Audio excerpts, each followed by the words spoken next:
प्यारे दोस्तों, आज के इस वीडियो क्लास में हम इस कठिन सवाल को हल करने वाले हैं, वो भी बिना किसी सूत्र के सहायता से।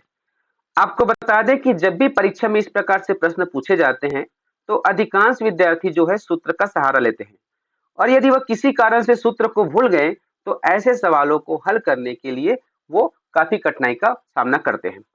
मेरा अनुभव यह कहता है कि छोटे क्लास को पढ़ाने के लिए विशेषकर जो बच्चे नवोदय कक्षा की तैयारी कर रहे हैं, जो कि कक्षा चौथी पांचवी पढ़ते हैं, तो उन बच्चों को जो है सूत्र का ज्यादा प्रयोग नहीं कराना चाहिए, क्योंकि सूत्र उन्हें डिपेंडेंट कर देता है। इसलिए उसको बेसिक कॉन्सेप्ट समझाना चाहिए।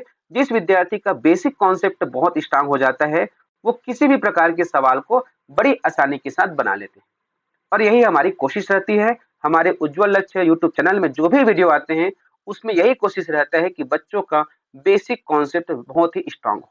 तो चलिए इसी कॉन्सेप्ट को ध्यान में रखते हुए आज के इस प्रश्न को हल करते हैं।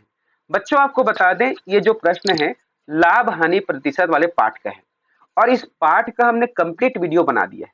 अर्थात जो बच्चा लाभ हानि के बारे में कुछ भी नहीं जानता, वो यदि हमारे सारे वीडियो को देख लेंगे, तो उसका कॉन्सेप्ट बहुत ही स्ट्रांग हो जाएगा। वो हर प्रकार के प्रश्न को बना लेंगे जो नवोदय परीक्षा में पूछे जाते हैं।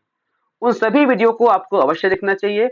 वो जो वीडियो है इस वीडियो के नीचे डिस्क्रिप्शन पर है, उसे आप टच करेंगे, सभी वीडियो के लिंक ओपन हो जाएंगे। चलिए अब इस प्रश्न को हल करते हैं। इस प्रश्न को देखिए, यहाँ पर लिखा हुआ है, एक वस्तु को रुपये 508 में बेचने पर 20% की हानि होती है। उस वस्तु का क्रय मूल्य बताओ। तो बच्चों, मुझे ये बताओ, इस सवाल में क्या क्या दिया है। आप देख सकते हैं सवाल में दिया है एक वस्तु है। मान लीजिए ये एक वस्तु है, ठीक है। कुछ भी वस्तु हो सकता है, घड़ी हो सकता है और या फिर मोबाइल हो सकता है या टेबल हो सकता है, कुछ भी हो सकता है। ये एक वस्तु है, इसको बेचने पर 20% की हानि होती है। क्या करने पर? बेचने पर। अर्थात इसमें बेचने का कीमत दिया है, कितना बेचा है? रुपये 508 में। तो रुपये 508 क्या है बच्चों? रुपये 805 जो है वो है उस वस्तु का विक्रय मूल्य। ठीक है, इसको नहीं लिखोगे तो भी चलेगा, आप इतना ध्यान रखो कि 508 रुपए में वो बेचा। अब बेचने पर क्या हुआ? उसको 20% की हानि हुई। अब 20% की हानि क्या है? हानि का मतलब आप समझते हैं? नहीं समझ पाते हैं तो हमारे बेसिक वीडियो को देखना, आपको सारी चीज समझ आ जाएगा। अब यहाँ पर 20% हानि हुआ है, तो पूछ रहे हैं कि वस्तु का क्रय मूल्य कितना है। क्रय मूल्य बताओ का है, अर्थात क्रय मूल्य अर्थात कितने में वो खरीद कर लाया था उस वस्तु को, ये पूछा है। अब इसके लिए आप सूत्र लगाते हो तो क्या होगा? आप सूत्र पर डिपेंडेंट हो गए। यदि सूत्र भूल जाएंगे तो इस सवाल को हल करने में कठिनाई होगा। इसलिए सूत्र को भूल ही जाओ और आप जो है बेसिक कॉन्सेप्ट से इसको समझो। देखो, जब भी ऐसे सवाल आते हैं जहां पर हानि या लाभ को प्रतिशत में दिया रहता है, तो आप सबसे पहले केवल उसी को फोकस करो। यहाँ पर 20% हानि कहा गया है, तो इसी को हम फोकस करते हैं। देखिए, सबसे पहले आप क्या मान लो कि जो क्रय मूल्य था वो है 100 रुपया। ये हमने माना है और 100 रुपये के आधार पर हम सबसे पहले विक्रय मूल्य निकालते हैं। ये विक्रय मूल्य को भी हम ध्यान नहीं दे रहे हैं, हम इसके आधार पर मान रहे हैं। जब 100 रुपया क्रय मूल्य है, तो 20% की हानि। 20% हानि अर्थात क्या होगा? 100 का 20% कितना होता है? 20। तो 20 रुपया कम में बेचा है, तो जब क्रय मूल्य जो है 100 रुपया है, तो विक्रय मूल्य कितना हो रहा है बच्चों? 80 रुपये हो रहा है कि नहीं हो रहा है? 80 कैसे आया? कि 100 का 20% कम, हानि अर्थात कम में बेचा है, तो 100 में 20 कम करेंगे तो 80। तो क्रय मूल्य हुआ 100 रुपया, विक्रय मूल्य हुआ 80 रुपया। अब आ जाओ प्रश्न में। प्रश्न में ये क्या दिया है? 508। 508 क्या है? विक्रय मूल्य है। ये है 508 रुपया, है कि नहीं? और इसे पूछा है।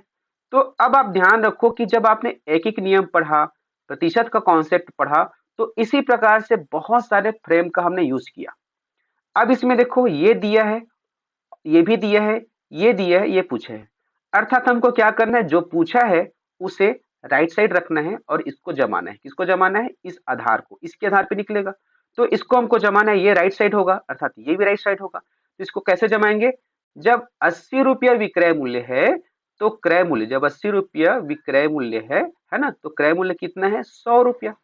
तो यदि 1 रुपया विक्रय मूल्य होगा, तो क्रय मूल्य कितना होगा? 100 रुपया बटे 80 होगा कि नहीं होगा? इसको हमने बता दिया ना अभी कॉन्सेप्ट में। अब उसके बाद जब 1 रुपये का निकल गया, तो हमको 508 का निकालना है। तो 508 का निकालने के लिए क्या हो जाएगा, 508 के लिए क्या हो जाएगा, इसमें हम 508 का गुणा करेंगे। अब आप जो सूत्र याद किए थे उसी में पहुंच गया, बिना किसी सूत्र को लगाए हम ऑटोमेटिक सूत्र वाले फॉर्मेट में पहुंच गए, है नहीं। अब इसको आप हल कर दीजिए, तो ये हो जाएगा 20 पंचे 100 और ये 20 चौक 80, 4 एकम 4, उसके बाद 4 एकम 4, यहाँ पर 1 बचेगा, 0 10 हुआ, 4 दूनी 8, यहाँ पर 2 बचेगा और 8 28 हुआ, तो 4 सत्ते 28। अब 5 गुणा 127 मिला, तो 5 सत्ते 35, 5 दूनी 10 और 3 13, 5 एकम 5 और 1 6। तो यहाँ पर जो 635 रुपये मिला वही उस वस्तु का क्रय मूल्य है। तो इस प्रकार से आपने देखा कि कैसे बनाएं, केवल हानि प्रतिशत या लाभ प्रतिशत को फोकस करना है और इसे आप बना सकते हैं। मान लीजिए ये हानि की जगह लाभ दिया रहता, तो ये क्या होता, 100 रुपये क्रय मूल्य है तो 120 रुपये विक्रय मूल्य, अब उस आधार पे बनता। तो इस प्रकार से कोई भी जो कॉन्सेप्ट है उसको आप आसानी से बना सकते हो। इसके लिए आप हमारे सारे वीडियो को देखिए जो लाभ हानि प्रतिशत से संबंधित है, वो वीडियो जो है इस वीडियो के नीचे डिस्क्रिप्शन पर है। यह वीडियो कैसा लगा कमेंट करके बताइएगा, आपके कमेंट का मैं इंतजार करूंगा।